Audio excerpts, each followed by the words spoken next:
Hej, mit navn er Trine Pelle, og jeg er psykomotorisk terapeut i Esbjerg Stressklinik. Som psykomotorisk terapeut arbejder jeg med sammenhængen mellem krop og psyke. Det er med kroppen, vi møder og erfarer verden.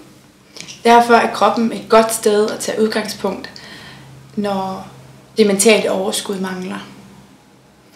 Ved hjælp af afspænding, ro og berøring hjælper jeg dig til at blive mere bevidst om din krop og de signaler, din krop sender ud.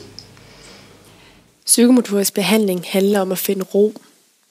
Afspændingsbehandling gør, at du bliver mere bevidst om din krops reaktioner i samspillet med nervesystemet, følelser og tankesæt.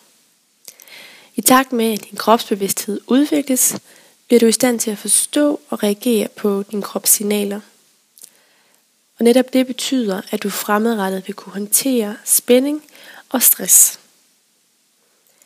Behandlingen foregår stående, siddende og liggende.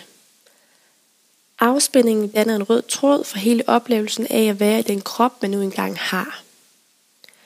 Som psykomotorisk terapeut inddrager jeg dig i behandlingen, og det samarbejde gør det muligt for dig at tage imod øvelser og teknikker, netop fordi du har prøvet, hvad der virker på egen krop.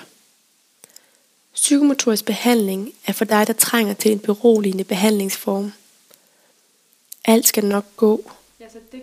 Fysiske og psykiske symptomer er der af en årsag. Du vil lære at forstå sammenhængen mellem dine fysiske og psykiske reaktionsmønstre, og du vil trives bedre med din kropsholdning og dit åndedræt. Mærk forskellen med psykomotorisk terapi.